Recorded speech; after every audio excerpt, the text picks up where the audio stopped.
One quadrant is not better than another.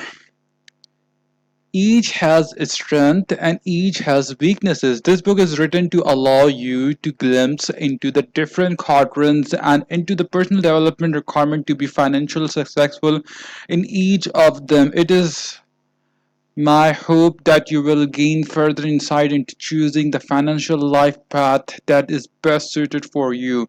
Many of the skills essential to be successful on the right side of the quadrant are not taught in school, which might explain why people like Bill Gates of Microsoft and Ted Turner of CNN and Thomas Edison left school early.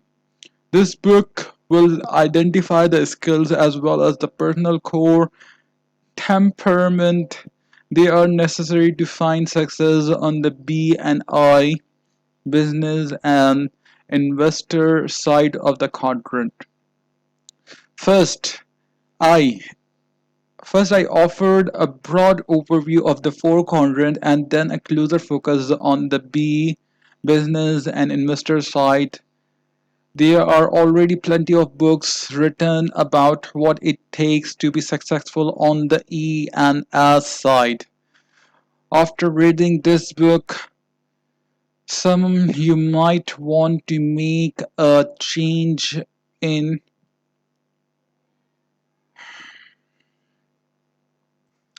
After reading this book, some of you might want to make a change in how you earn your income, and some of you will be happy to stay just where you are. Quadrant. Quadrants, we were all different, and one quadrant is not more important or better than another. In every village, town, city, nation in the world, there is a need for people operating in all four quadrants to ensure the financial stability of the community. Also, as we grew the older, gain different experience or interest change. For example, I noticed that many young people right out of the school are often happy to get a job, yet after a couple of years a few of them decided they are not interested in climbing the corporate ladder, or they lose interest in the field of business they are in. These changes of age and experience often cause a person to search for new avenues of growth, challenges, financial rewards, and personal happiness. I hope this book offers some fresh ideas for attaining those goals. In short, this book is not about homeless, but about finding in a home, a home in a quadrant or quadrant.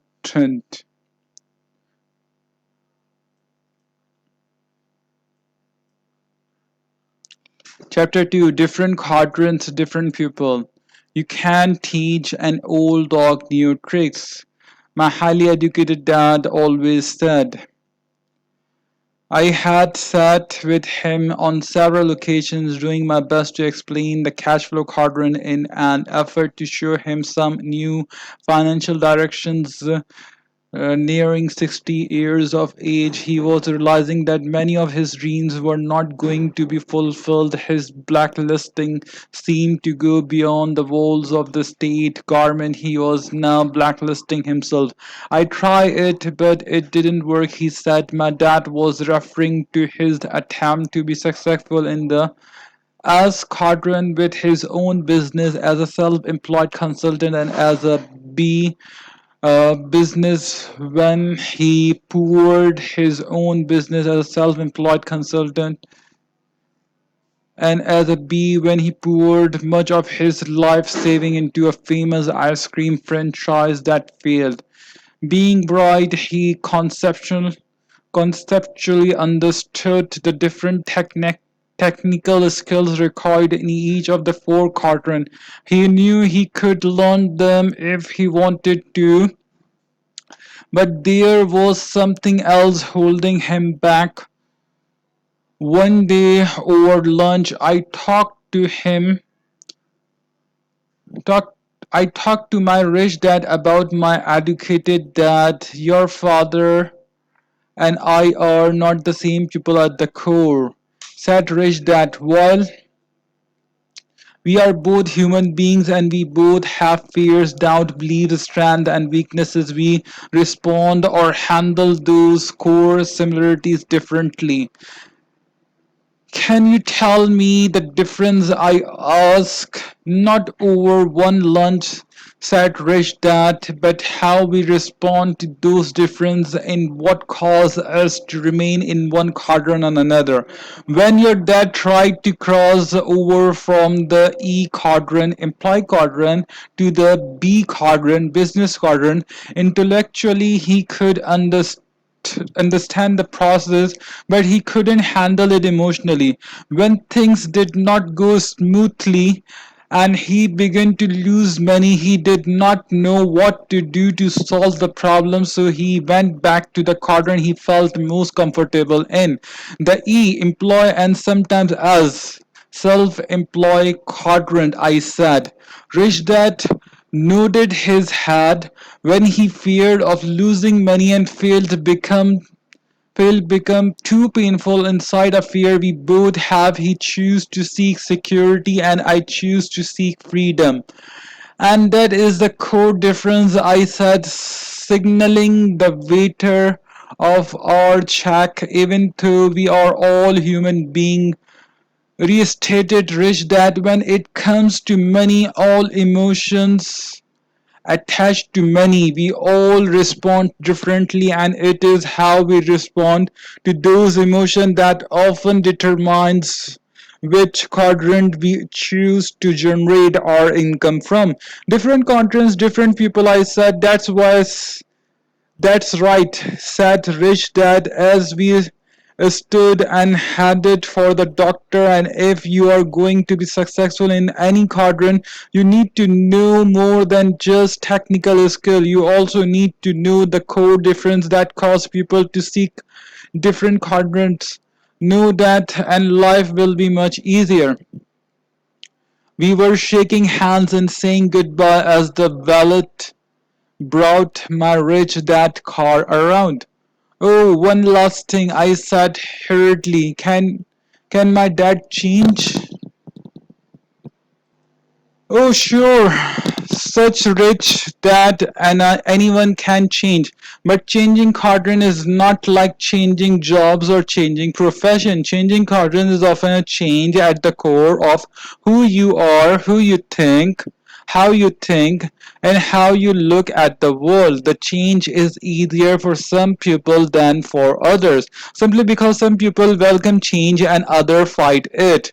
And changing quadrant is most often life-changing experience. It is a change as profound as the age-old story of the caterpillar becoming a butterfly.